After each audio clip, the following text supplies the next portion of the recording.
সকলকে জানাচ্ছি শুভ সকাল। সকালবেলায় তোমাদের সামনে আজকে এরকমভাবে চলে আসলাম, পুরো কি বলবো, অসুস্থ শরীর নিয়ে। এই অবস্থাতে যে কত কিছু সহ্য করতে হবে এখন শুধু আমি বুঝতে পারছি।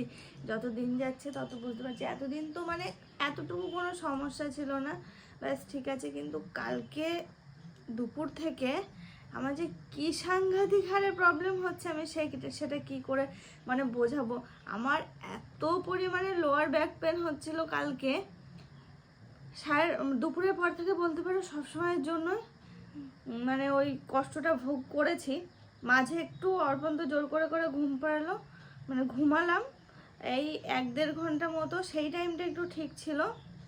তারপরে আবার ওঠার পরে আবার সেই যা তাই, রাত্রেবেলা কোনো রকমে দুটো মানে ঠুসলাম আর কি, খেলাম।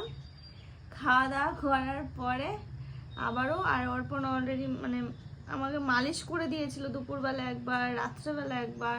তারপরে ঘুমানোর পরে সকালবেলা উঠেও ঠিক ছিল, এখনও পর্যন্ত ঠিক আছে, কিন্তু সেই রেস্টটা এখনও কাটেনি, সেটা রয়েছে। মানে এই প্রথম আমি এটা সহ্য করছি আর এটা ভোগ করছি। মানে আমি এতদিন কিছু বুঝতে পারিনি। তো আমি কাজের দিদিটা একটু আগে এসেছিলাম, আমি দিদিকে জিজ্ঞেস করছি, দিদি তোমাদেরও কি এরকম হতো?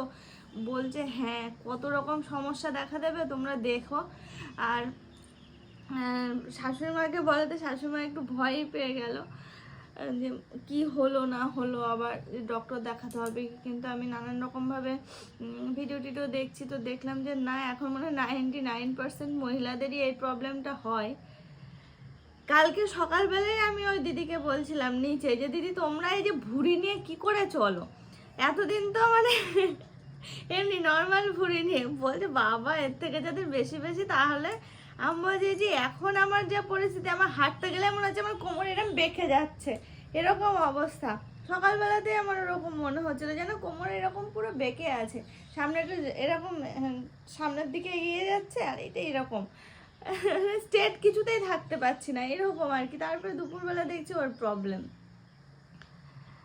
তো এটা থেকে কিভাবে কি মুক্তি পাওয়া যায়, তোমরা যদি কেউ জানো অবশ্যই আমাকে জানিও।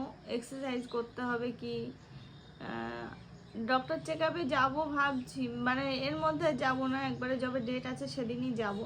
কারণ দেখলাম যে এই প্রবলেমটা, অন্য কোনো সমস্যা আমার হচ্ছে না, শুধুমাত্র ব্যাক পেনটাই হচ্ছে। তো এটা কি স্বাভাবিক এই অবস্থাতে? আর এর থেকে কিভাবে কি মুক্তি পাওয়া যায় একটু জানিও তো। খুব কষ্টে আছি আজকে, এখনো পর্যন্ত সেরকম বুঝতে পারিনি, তবে কালকে খুব কষ্ট পেয়েছি, খুব। আমি যে